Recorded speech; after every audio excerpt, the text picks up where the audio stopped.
on behalf of the leadership of Parliament and Parliament as a whole, I wish to say that we are fully with you in this hour of grief. The House had to close earlier than usual for this very important purpose and for us to come and pay our respects unto you. This death is not yours alone. It's a whole national affair. It's a man who the whole nation has clothed with uniform to work for all of us. And whilst in the course of his duty, this dastardly event occurred. We have heard of this good request for a monument for this young man. Parliament, the leaders here, we are listening with very good ears. And we trust that it will even go beyond that. And the children in particular who have been left behind, with the support of government, we expect that something will be done to take care of them as a gesture of respect for a fallen hero.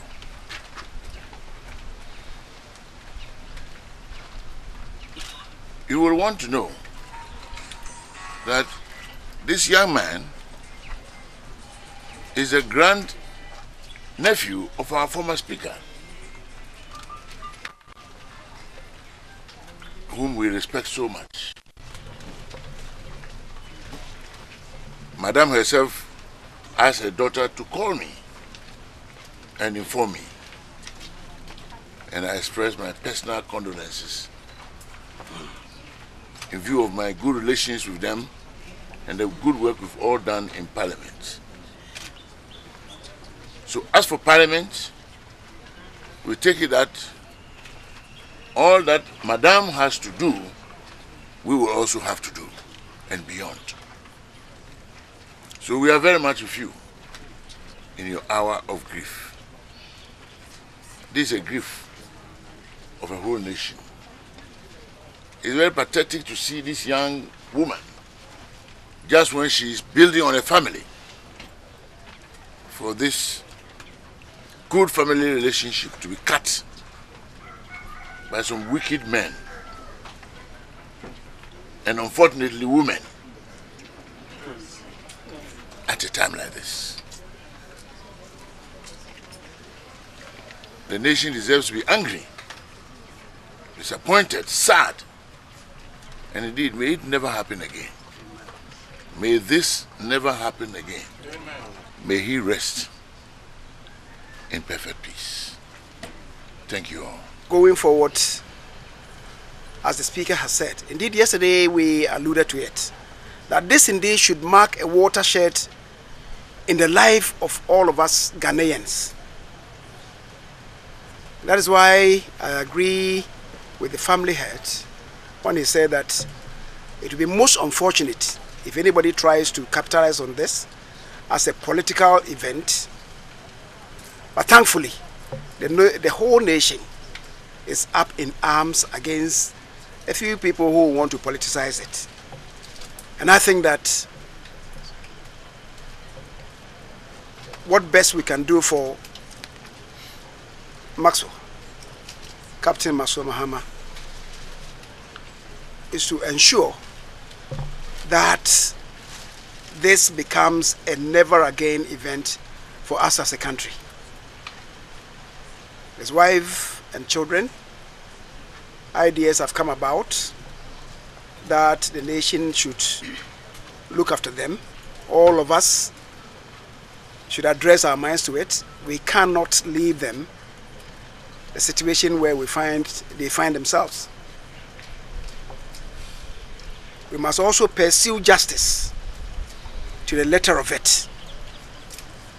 We're asking the armed forces the military command to be tolerant, to be patient, and to hold their men in check.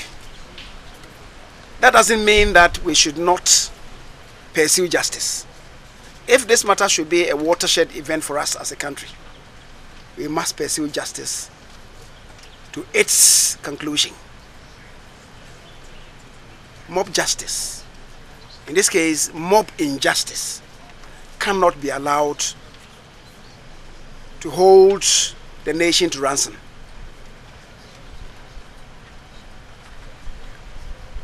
A statue, a plaque, whatever we all decide on, wherever we decide to erect it, at that village, at the headquarters of the district, in the capital of the central region where it occurred, or even here in Accra. As a nation, we should decide on this. The important thing is that it should be a bold symbolism to us as a country that never again should we go through this turmoil. It's shaking the conscience of us as a nation, that is if we were in a slumber. I understand verily that the father, Uncle Dennis Mahama, who is here with us, himself a retired captain of the Ghana Armed Forces. So this is a family which has dedicated its cause, labor and sacrifices in service of the state. I'm sure we will support Mr. Speaker and the President in doing what is honorable to eulogize the memory of our lost brother and uncle. And I'm sure the Minister for Defense and the Military High Command would also consider matters of posthumous honors that is deserving of him. That would be the best way to eulogize him.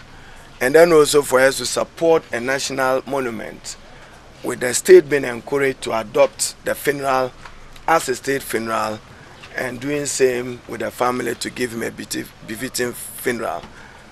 I can only join Mr. Speaker in supporting the view that Barbara and the rest of the family are adopted by the state forever as part of our attempt as a country to manage this scar which will remain in the conscience of many, that right was not done. Let me conclude by urging the Military High Command that revenge, we are told biblically, and I'm sure by extension in the Quran, is unto God. Let there be no revenge by the armed forces of Ghana or the military command, even in your unjustified anger.